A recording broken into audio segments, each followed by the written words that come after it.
देखिए जो भी कोई हैप्पी इंसान है, इसका मतलब ये नहीं कि उसकी ज़िंदगी में सब सही चल रहा है। कोई मुस्कुरा रहा है, इसका मतलब ये नहीं कि उसकी ज़िंदगी में सब सही चल रहा है। एक बार मैं लंदन में कहीं चल रहा था और एक शख्स ने एक टी शर्ट पहन रखा था, उस पर लिखा था डू नॉट डिस्टर्ब, और नीचे बड़े अक्षरों में लिखा था ऑलरेडी डिस्टर्ब। अब और क्या डिस्टर्ब करिएगा अब हमको। तो हर रोज कोई एक ट्रिगर होगा, कोई एक स्टिमुलस होगा, कोई एक कारण होगा जिससे हम डिस्टर्ब रहेंगे।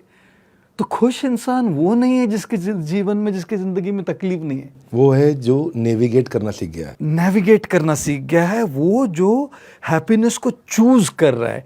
देखिए प्रॉब्लम्स ऑटोमेटिकली होती है, हैप्पीनेस को चूज करना पड़ता है।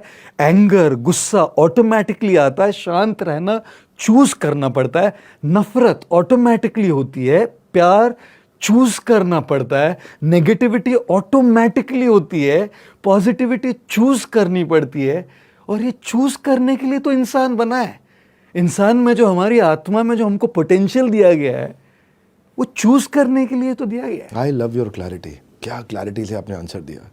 मैं सोच रहा था कि आपने प्रॉब्लम को और बड़ा करके दिखाया, सोल्यूशन कहाँ पहुँचेगा, पर सोल्यूशन मेरे को आज एक कीवर्ड मिला, नेविगेशन।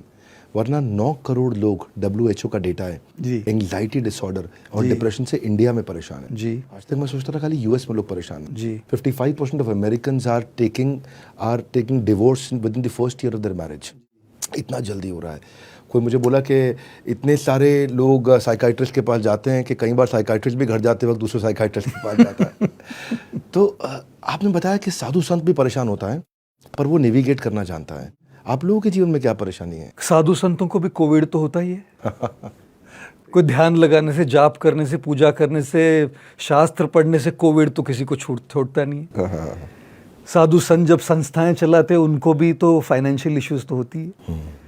जहाँ इंसान रहते हैं वहाँ पॉलिटिक्स तो होती है। राइट। जहाँ भी इंसान रहते हैं वहाँ ईगोस तो आती है।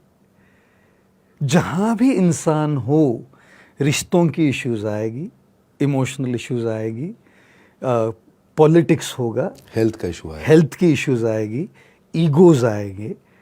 तो लोगों को लगता है कि साधु होना मतलब समस्याओं के पूरे परे होना। साधु होने का मतलब ये नहीं कि समस्याएं नहीं होंगी, पर साधु सबसे अच्छा नेविगेशन कर सकता है। नेविगेट करने की शक्ति, नेविगेट करने की ट्रेनिंग है उनके पास, और जितना वो उसको प्रैक्टिस करेंगे उतना वो माहिर